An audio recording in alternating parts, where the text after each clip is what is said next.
brought to you by Silver Pumps. Top quality और consistent performance के लिए सिर्फ सिल्वर पंप्स, नाम याद रखना। के एंड के प्रोग्राम में कि एडवांटेज बीजेपी के साथ है, क्योंकि जिस तरह का गठबंधन बीजेपी ने वहां है, बीजेपी, जेडीयू, लोक जनशक्ति पार्टी, ये सब एक साथ जब आते हैं तो एक फॉर्मिडेबल अलायंस बनता है। तो एडवांटेज बीजेपी का जरूर है बिहार में। आरजेडी और कांग्रेस चुनाव साथ में लड़ेंगे, लेकिन कांग्रेस अब किसी घटक दल को डिक्टेट नहीं कर पाएगी। साल का अब एक ही चुनाव बचता है राजदीप, बिहार, तो वहां पर क्या कांग्रेस और आरजेडी साथ आ सकते हैं? और ओवरऑल आपको क्या लगता है ये जो मोमेंटम मिला है बीजेपी को, ये क्या बिहार तक ले जाएगी उसको?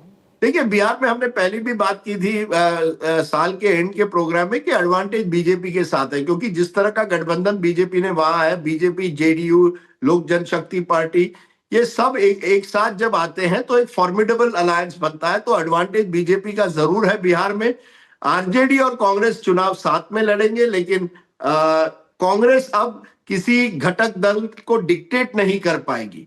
ये एक बड़ा फर्क पड़ा है। तो आरजेडी कहेगी कि मेजॉरिटी सीट्स हम लड़ेंगे, लेकिन ऐसी स्थिति में जबकि बीजेपी के पास पूरी सरकारी यंत्रणा है, बीजेपी के पास एक तरह से वो माइक्रो मैनेजमेंट करने की शैली है, उस वातावरण में मुझे नहीं लगता कि विपक्ष को, इस समय विपक्ष पूरी तरह से बैकफुट पर है और बीजेपी के साथ मोमेंटम है, जो मोमेंटम वो बिहार के चुनाव में भी ले जा सकती है।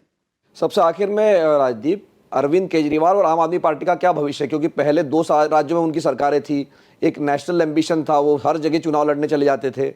अब एक सिर्फ पंजाब में सरकार रह जाती है, तो यहाँ से केजरीवाल कहाँ जाते हुए आपको दिखते हैं? बहुत ही अच्छा सवाल है। मुझे लगता है कि केजरीवाल के भविष्य पर एक बहुत बड़ा सवाल उठा है, क्योंकि केजरीवाल के पास वो यंत्रणा नहीं है जो, या स्ट्रक्चर नहीं है जो कांग्रेस और भाजपा के पास है। जब बीजेपी कोई चुनाव हारती है, वो जानती है कि उनकी मशीन अभी भी इंटैक्ट है।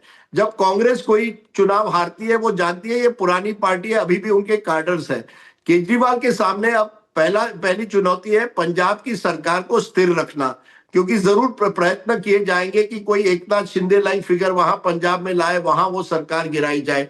केजरीवाल को चिंता ये भी होगी, क्या बीजेपी जैसे पावर में आती है एसआईटी नियुक्त करती है, क्या उनको घेरने की, करप्शन के चार्जेस पर घेरने की कोशिश करती है। अरविंद केजरीवाल को के सामने कई चुनौतियां हैं। उनको फिर से वहीं जाना पड़ेगा जहां उनकी शुरुआत हुई, जमीन से एक बार फिर जुड़ना पड़ेगा।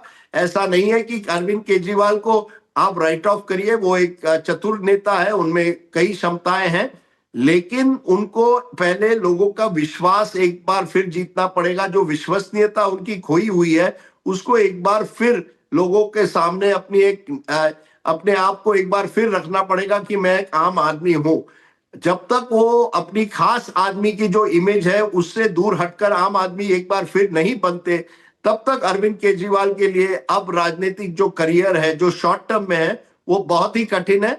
लॉन्ग टर्म में कुछ भी हो सकता है। अरविंद केजरीवाल एक ऐसे नेता है जो मैं समझता हूं आप उन्हें कभी राइट ऑफ मत करिए, लेकिन यस, फॉर नाउ, अभी के लिए मैं समझता हूं अरविंद केजरीवाल के राजनीतिक करियर पर एक बड़ा सवाल उठा है।